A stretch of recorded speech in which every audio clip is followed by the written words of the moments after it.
Trump was the first major candidate in the modern era to publicly admit he wanted to prosecute his opponents because they were his opponents. Another way of saying that is to abuse power to prosecute the innocent because you think it'll help you. And that is illegal, it's unconstitutional, and you can go to jail for it. That's a longer discussion depending on how it happens. But even Nixon always denied that goal in public. Those vows I just showed you were widely rebuked at the time. And remember, in 2016, some people underestimated Trump because they didn't really think he would win.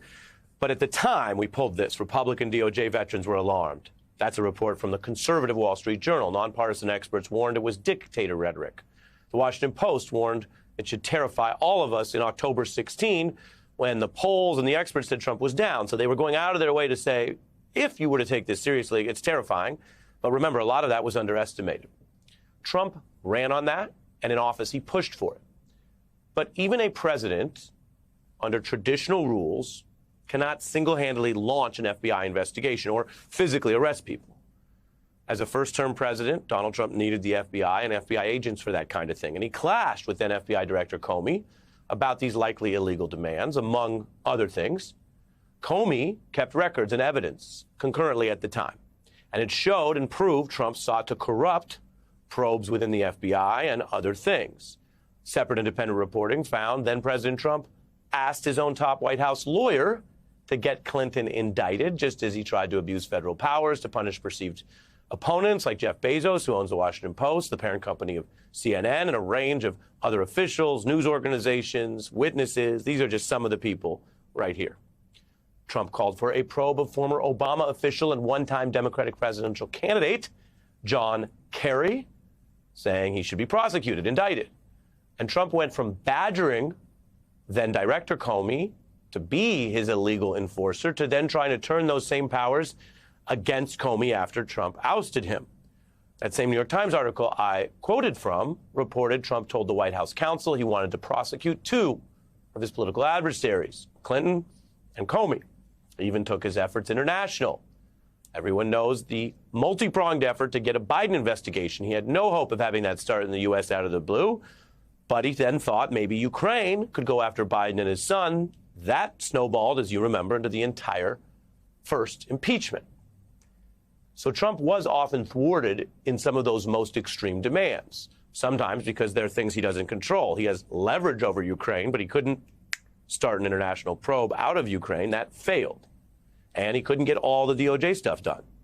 There was, for example, no Clinton or Comey indictment. I bet you know that. But witnesses and other evidence does show how after Trump demanded legal trouble for his opponents, and especially after he ousted some of the nonpartisan officials I mentioned, it got more loyalists in there. Some of this stuff already started to work. So if you have a MAGA uncle who says this is all overblown or it's only one-sided, let's just put recent history to the side for a moment and go to the last administration's history. Under Trump, federal agencies did probe Comey and another FBI official. They faced tax audits. The IRS denies that was a response to Trump demands. The other FBI veteran, McCabe, who later replaced Comey, he faced a full criminal probe and a grand jury. There were reports that Trump's DOJ officials tried to get him indicted but couldn't close the deal. John Kerry also faced a separate full-blown DOJ probe. And that's just some of what we know about from reports. Trump got loyalists into DOJ, so he could move on those things up to a point. But the system did have other safeguards, grand juries I mentioned, judges you know about. And if you get to a trial, juries. So it's a multi-step process that does make it hard to even turn perhaps an unlawfully instigated probe into a conviction. That's Trump's record in just one term. Now he's convicted in himself. Now he's in more trouble than before. And now he is continuing with the same long-running effort to intimidate, to abuse power, to go after opponents if he gets back into power. And everything I just told you, which I admit took a few minutes, but that's a summary of many, many months and years of Trump doing this and harassing people and abusing power. So it is what it is. But I wanted you to hear that first because the top story tonight is in the national papers and news outlets, Donald Trump continuing this same thing with one Trump twist and lie.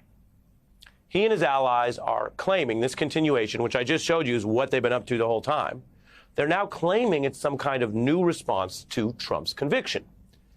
And I'll tell you before I get to what they say, and I will show you what they say as a matter of news, but sometimes there's an important context because a lot of what they're saying rests on lies and spin.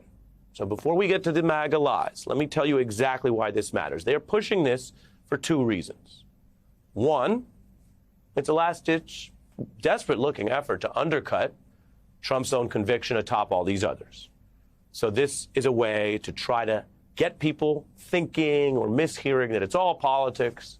All these verdicts are some sort of liberal version of what he had vowed and vows to do. That'd be like Nixon standing up after all the Watergate figures were convicted and people who followed evidence saying, well, now we know what happened. And Nixon would say, these Democratic witch hunts are dangerous. It could happen to you next.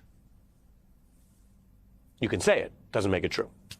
The second reason tonight that this is such a big story is Trump is trying to launder and normalize his own abuses if he gets back into power, justifying anything he would do if elected as the overdue payback for him and his fellow victims in the system.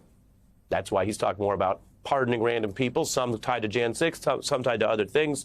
He talked about that at the Libertarian Convention recently. What is that? I mean, he's never taken a big interest in these issues in general, and this isn't some original idea of his. This is plagiarized right out of the classic authoritarian playbook from Europe to the Philippines, where you play victim, you say if you get in trouble or held accountable for things you actually did, it's actually a witch hunt, and then you use that to go do the things that weren't done to you to others. There's a reason it's so familiar and in some ways maddening, but again, no one said holding on to our democracy would be easy. That's your introduction to the big news tonight, which are headlines across all kinds of big outlets. And you can see that in the New York Times, the AP, very nonpartisan, the Washington Post, on top of everything, Axios, one of the new places, the New York Times, GOP push for post-verdict payback, fight fire with fire. Then you have the Washington Post on this aggressive effort in the, quote, wake of the Trump conviction. So it's true, but I would point out that headline, like the New York Times, might lean a little far into the MAGA spin. This is what we're doing now. No, you just heard with your own ears how much Trump has been vowing to do this his entire life in national politics from at least 2015. It's not a response. It's not the wake of the Trump conviction. It is a continuation. The Associated Press reporting Republicans now vow to indict the left, as if this is just an exchange of activity.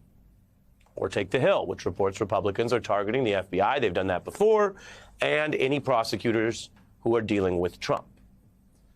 Some outlets have even kind of missed the obvious conflict of interest. So take convicted felon Steve Bannon, one of the people on the chart. He is vowing that DA Alvin Bragg should be and will be, quote, jailed. And at times he's been identified, and I'm not trying to single out any outlet, but he's identified sometimes as a White House aide, a Trump guy. He has his podcast, sure. But as I mentioned to you earlier, Steve Bannon is a convicted felon slated to go to federal prison. So you can bet that he's going to say whatever he can say to go after these types of prosecutors. Speaker Mike Johnson is trying to legislate or plan based on this grievance. Jim Jordan says they want to make DA Bragg testify before Congress, a form of national meddling. Remember, conservatives say that federalism means states and localities are autonomous. They are usually the ones saying there should be no federal intervention. Trump would rather talk about this hypothetical payback than his own verdict this week and his own looming sentencing. Mr. Bannon, even more explicit, because he may have even more to lose and more of a rush. He's actually already been sentenced to federal prison. He's just appealing that right now, saying prosecutors are the ones that should go to jail. And Trump, in interviews, is finding that rhetorical ground where he's not exactly saying what Bannon's saying. He's always, trailing people by a little bit. But he is lying about the Clinton history, claiming he held back. I just showed you he didn't hold back. He tried hard to have her indicted. And then vaguely threatening more of what I told you he's been up to the whole time if he gets a second term. So that's a lot. How people hear about this matters. Do people, as we go from this inflection point of conviction onto a debate in a couple weeks and Trump sentencing and a lot of other stuff, this is what the summer is going to be partly like. Do people hear these legal facts and know Trump's past efforts to abuse power, the recent documented history? Or do they hear him just selling all this as the new response? and sort of think, well, that's true, or that's kind of true, or they see headlines about payback in the New York Times and think, here we go again, both sides. MAGA-curious voters might want to hear it that way or minimize it. And not everyone who might ever vote red, Republican, or Trump is signed on to all the conspiracy theories. A lot of people, believe it or not, are still moved by facts. That's precisely why Donald Trump hoped people would wrongly think there was a fact about certain opponents being investigated or convicted, because it would help him. He understands that people listen to the criminal justice process, and when there are verdicts, they definitely do. This is why we began the story with Trump's crimes and the crimes by his people and the people he chose, and the long-running abuse of power plots. Now, of the several outlets covering this today, I do also want to mention the New York Times did document the history of the abuse of power as a central part of understanding the story. Seeking retribution through the justice system is familiar for Trump. The paper writes, while president, he repeatedly told aides he wanted DOJ to indict his enemies.